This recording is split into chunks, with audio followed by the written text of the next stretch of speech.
Good afternoon, everybody. It's Monday. We made it to Monday. It's almost 11 o'clock. I was remembering, I just remembered something and it drew inspiration. Do you know who Steve Harvey is? He was telling a story. I think I heard this not too long ago. He's recounting how he wanted, this is when he was younger, and I guess still living with his mom. And he was wanting a new car. And the mom was like, you can't get a new car. There's all this junk in the garage. Like, you can't even put a car in there. And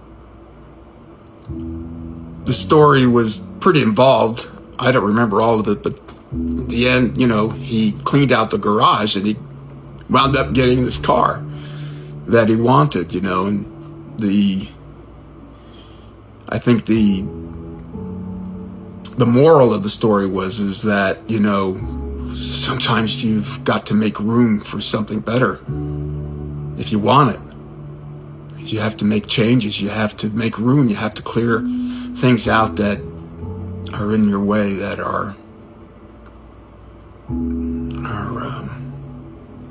not good for you. Not good for you. And in order to bring in something better, you have to let go. And letting go of things and people even it's not an easy process because you have attachments. Sometimes these attachments, they're not good. And some attachments are trauma bonds. And they're things that we should let go, but we're afraid to. And we don't do it because it's painful. But there's another process you could look at that I think illustrates this so well. And it's the process of birth and the pain that is inherent in this process of bringing in a new beginning, this new life, this new reality. And before that can happen, there's pain. And it's just a fact of life, that this process, we see it in many areas of our life, many different times of our life. And it's really the harbinger of growth, of new life. It's just like one of my favorite analogies is using, the forest that burns to the ground. Yes, it's horrific when it happens. It's disastrous. And the evidence of that disaster is the charred remains of the forest on the floor. But those charred remains become nutrients for new growth. And then the mountain can grow back stronger than ever before. And it is the same for us. And I've had to go through this process many times. I'll tell you a story so you can kind of see what this looks like. And when I came back from Iraq, I didn't have a job to come back to. And I was faced with, this reality, and I had to find work. It was pretty difficult at that time. And I found 3 jobs that I was working, and the idea of starting this business was something that was starting to take shape. And at the same time, my marriage was crumbling. It was falling apart, was showing signs of what was to come, which was a death of that relationship. And when I was thinking about starting this business, a lot of things were happening. Stepping into the unknown, not knowing where this would go, a marriage that was on the rocks, having to quit 3 jobs that was some kind of income for something that had no guaranteed income, this business in its early days. And after I had started the business for a while,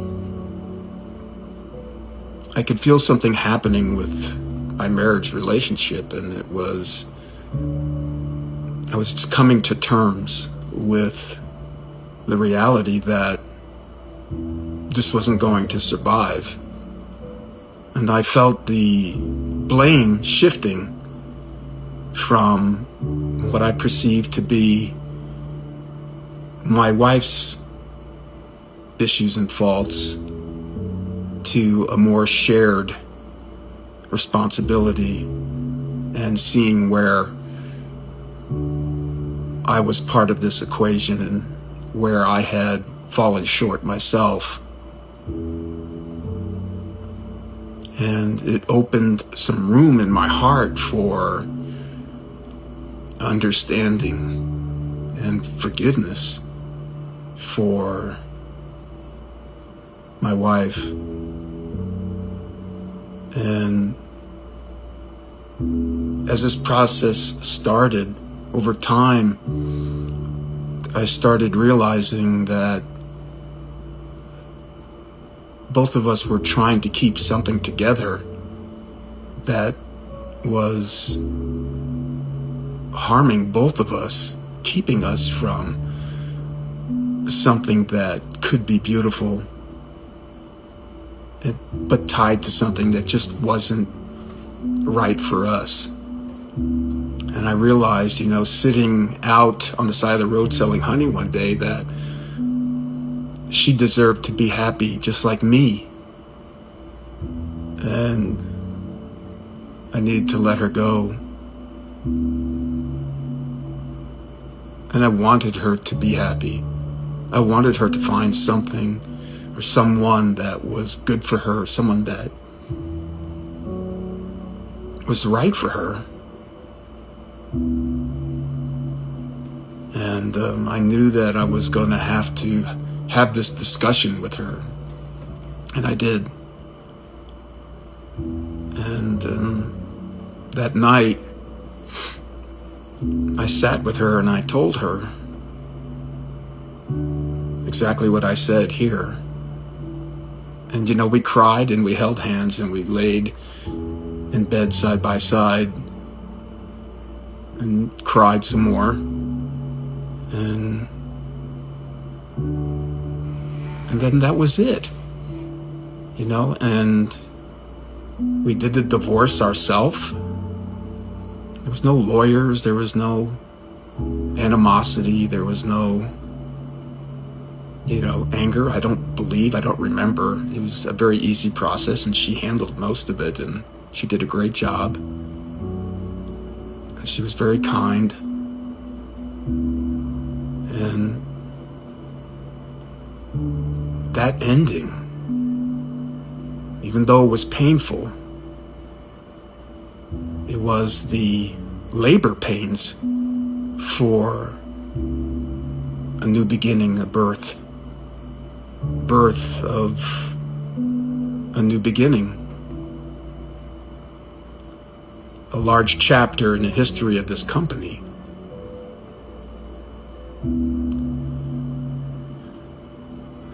And unfortunately, in life,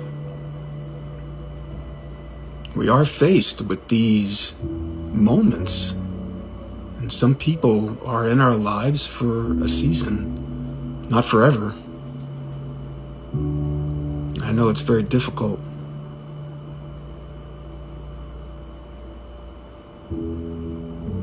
But that is the way it is. And so many of you know that is true. It's true.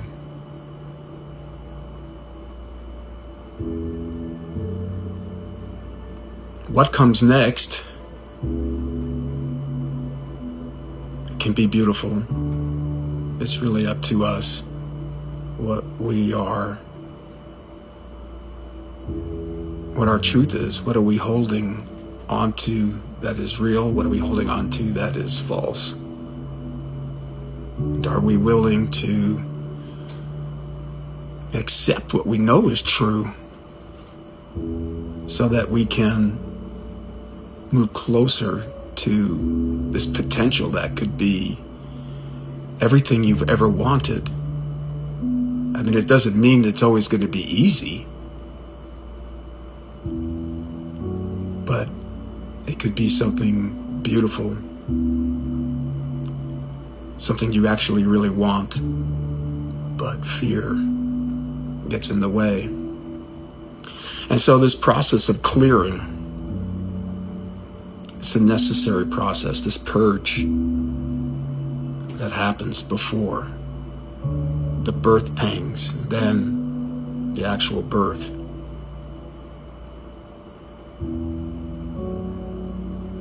Life is such a mystery, isn't it? It holds so many.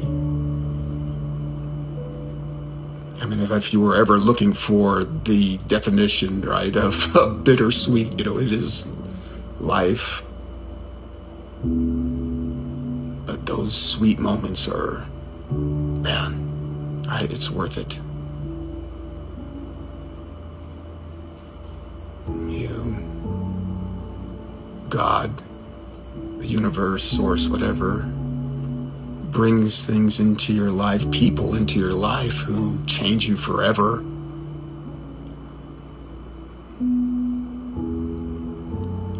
It's a gift. And I'll tell you, what I've learned, especially over this last year, is when you find something, someone that really brings a quality to your life that you can't get anywhere else, you better recognize that, and you need to recognize that and see it for what it is before it slips through your fingers and becomes something that only brings you heartache for the rest of your life.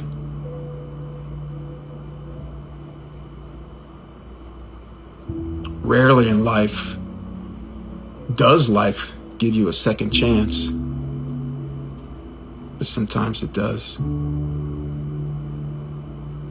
Sometimes it does. It's something to think about. Anyway, I hope your day is going well. If it's not, I hope it gets better. I love you.